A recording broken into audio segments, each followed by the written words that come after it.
Hi everyone and welcome to Creative Cakes by Sharon. Since doing my Monster High skull cake, I've had lots of requests from you guys to make another Monster High themed cake. So today I'm going to show you how to make Draculaura. So I'm using a few templates today to create her, and you can get copies of these in the description box below the video, so just click on the link. I've got a 10 by 10 inch square cake and I've got two layers. I've got a long fondant roller and my small fondant roller. I've got a little bit of water and a paintbrush. I've got my pizza cutter, a sharp knife, my offset spatula and a little palette knife. I've got my X-Acto blade and I've got an edible marker. I've had lots of questions about these. These are food grade and edible, so they're fine to use on a cake. I've also got a Love Heart plunge cutter. I've got some chocolate ganache, which I'm going to use to fill and cover the cake. I've got some purple fondant, some white fondant, and a few shades of pink, as well as some black fondant and a little bit of pink shimmer dust. I've also got my board, which I've covered in pink fondant, so let's get started. So I've placed my templates now on the cake, and holding my knife vertical, I'm just going to cut around the edge of the templates. Make sure you keep your knife straight at all times so that you don't get any crooked edges, and once you've cut around the templates, just remove the excess cake. Now I want to create some definition in her hair, so I'm going to cut along the top of her fringe, or you might call them bangs, and then using my knife I'm just going to cut about 1 centimetre deep into the cake, and from the sides of the cake I'm just going to cut in toward that initial cut, and also with the ponytail I'm just going to cut that as well so that it's tapered. Now here I've got my chocolate ganache and you can see that it's really velvety and shiny and smooth, so I'm just going to dollop the chocolate ganache onto the centre of both cakes and create a nice layer of ganache for the filling. Once I've done this, I'm just going to pop the tops back on top of the cake and then cover them both with more chocolate ganache, making sure I seal all the edges and also getting into the groove in her hair. Once this is done, I'm going to pop them in the fridge for about 15 minutes to set. Once I remove the cakes from the fridge, they're set to the touch, and using some boiling water and my spatula, I'm going to smooth over the surface of the cakes to get a nice even finish. As you go, make sure you wipe off any excess water with your paper towel and continue until you've smoothed all the edges of the cake. Now the base of the cakes are ready for decorating, and to start with I'm just going to create some definition on the nose, the eyebrows and the ears. So I'm just going to take little bits of fondant and try and shape them using my template as a guide into the shape of those features. Once I'm happy with the nose and the eyebrow shapes and the ear that I've created, I'm going to put the template back onto the cake, and using the blunt end of my paintbrush I'm just going to score gently through the template so that I get a little bit of a marking on the cake, and then use that as a guide to position these pieces of fondant onto the cake. To create her face now, I've just separated the template from the hair and the face section. I'm just going to roll out my light pink fondant into about 2 to 3 mils thick.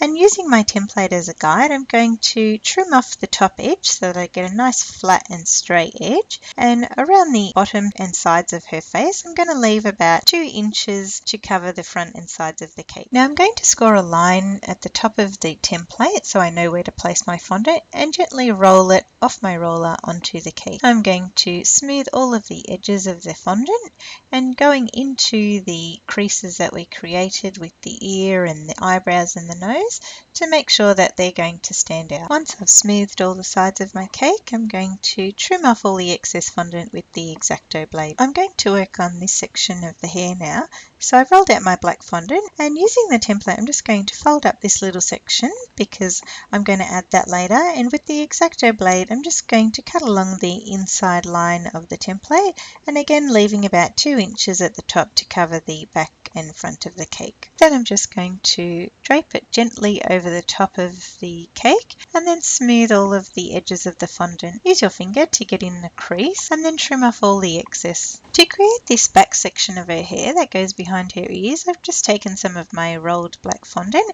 and just cut around the template, which is the section that is around her ears, and simply position that on the cake behind her ear and smooth it down and cut off all the excess. I also did this for the other side of her hair, just using a rectangle and sticking it onto the side of her face. Before I start creating the eyes, you can see here I've cut the eye shapes out of the stencil, and I've got my stencil on top of the cake, and again with the back of my paintbrush I'm just scoring in some fairly faint lines into the fondant to act as a guide when we come to position the eyes on the cake. So here I've got the two little eye templates on some white fondant that I've rolled out fairly thin, and I'm just going to trace around those with my X-Acto blade, and then using a little bit of water and a paintbrush I'm just going to gently pick them up and adhere them to the cake. To do the coloured section of her eyes, it's a similar process by rolling out some of my light purple fondant, cutting my template down so that I'm just left with the purple sections. And once I've cut it out of the fondant, I'm just going to adhere that as well onto the cake. To make the pupils of the eyes, I'm just going to roll out two little balls of black fondant and press them down onto my template until I've got the correct size, and also stick them onto the centre of the eyes. Now to create the highlights and reflections in the eyes, I've just cut out two tiny little triangles and rolled two balls and positioned them on the cake. Moving on to the lips now, to create her top and bottom lip, I created a series of little balls which I then shaped using the template as a guide, and for the top lip I've positioned the two little balls as close together as possible, and then I've rolled out another very thin piece of pink fondant which I've then layered over the top of the two pieces which form the top lip, so that I can create a skin-like appearance over both of those joins so that it looks like it's one lip. I've cut off the excess fondant on the sides, and then gently turning it upside down, I've just tucked the fondant in underneath. Once again, we can use the template and the back of the paintbrush to mark gently onto the fondant where we're going to position the lips, and then adhere them to the cake. Using my love heart plunge cutter now, I'm just going to cut out a little love heart, which I'm then going to put on the side of her cheek. To create the eyebrows, I've just rolled out some black fondant and cut the eyebrows out of the stencil. And once I've cut them out of the fondant, I'm just going to place them on the top of the cake. Now for the eyelashes, I've cut them out of the stencil as well, and I've put them onto some black fondant that I've rolled out, and I'm going to do a basic shape right around the edge of the tips of the eyelash.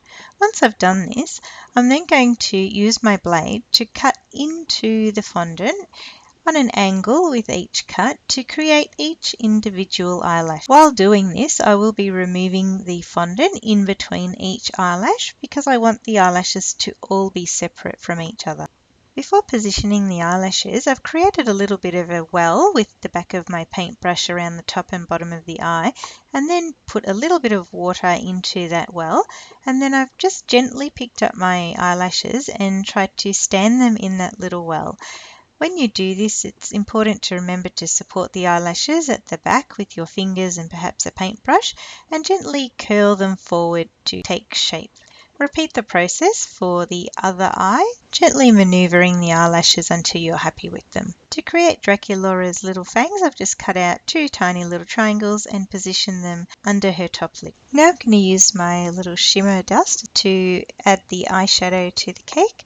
So with my fluffy brush and a little bit of the dust on the edge of the brush, I'm just going to gradually build up a nice pink shade of eyeshadow, just gently going behind the eyelashes up to the eyebrow. Now that I've finished all the features on her face, I can work on finishing off the hair.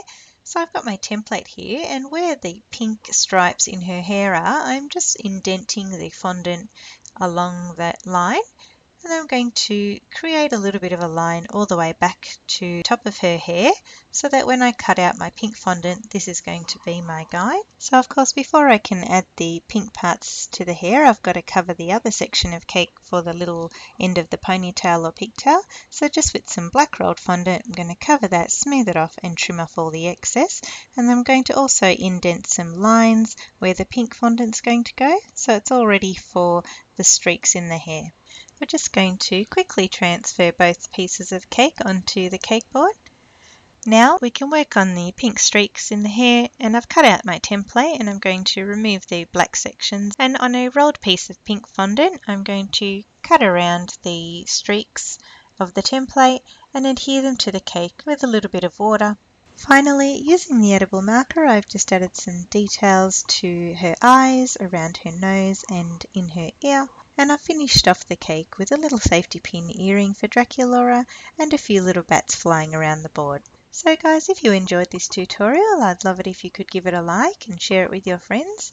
I'd love to hear from you in the comment section below or find me on Facebook. Guys, don't forget to subscribe to my channel for more creative cake tutorials. Thanks for watching and have a clawsome day.